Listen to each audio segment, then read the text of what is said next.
BTCত বসবাস কৰা অজনজাতিসকলৰ ভিতৰত 70%এ ভাৰতীয় সংবিধানক উলংঘন কৰি সোমাই অহা অবৈধ প্ৰব্ৰজনকাৰী। এই অবৈধ প্ৰব্ৰজনকাৰীক চিনাক্ত কৰা আৰু উচ্ছেদ কৰাৰ দায়িত্ব অসম চৰকাৰৰ। কিন্তু চৰকাৰে নিজৰ দায়িত্ব পালন নকৰাকৈ BTCত থকা অবৈধ প্ৰব্ৰজনকাৰীৰ লগত চুক্তি কৰাৰ অৰ্থ হৈছে অবৈধক বৈধ কৰাৰ চৰকাৰৰ ষড়যন্ত্ৰ।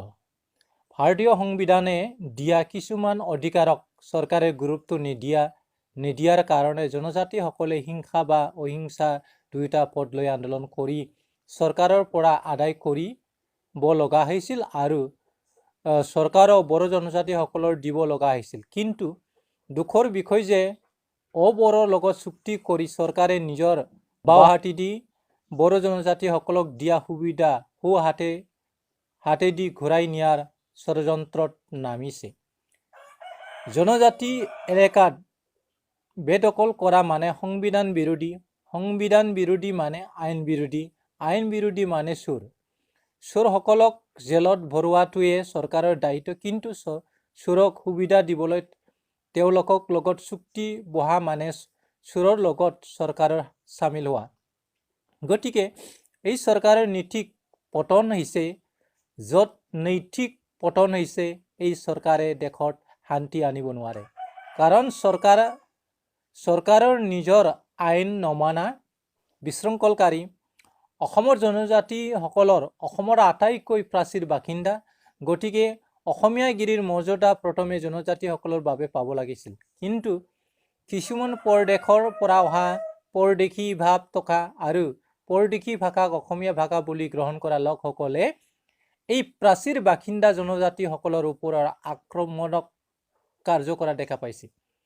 গতিকে এই আক্ৰমণৰ প্ৰতিহত কৰিবলৈ অসমৰ সকলো ভাষা জনজাতিসকলে এক হৈ কাম কৰাৰ সময় আহি পৰিছে।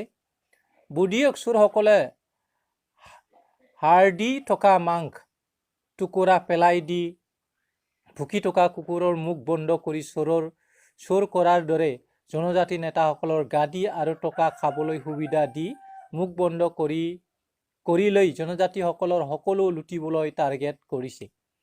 এইটো কথা জনজাতিসকলে সময় থাকোঁতে সাৱধান হোৱাৰ অতি জৰুৰী হৈছে। শান্তিপ্ৰিয় জনজাতিসকলে নিজৰ এলেকাত থকা জনজাতিৰ কাৰো অধিকাৰ খৰ্ব কৰিব নিবিচাৰে, কিন্তু শান্তি আৰু অহিংসাৰ অৰ্থত কাৰোবাৰ অত্যাচাৰৰ হৈ থকাটো নুবুজায়। জনজাতিসকলে জনজাতি এলেকাত প্ৰব্ৰজন কৰাটো জনজাতিৰ ওপৰত কৰা এটা আক্ৰমণ।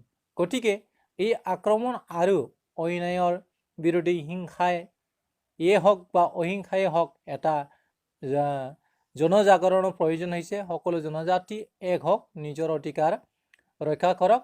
অসম চৰকাৰৰ ওপৰত ভৰসা নাই, কাৰণ এই চৰকাৰ 80% অজনজাতি মন্ত্ৰী বিধায়ক।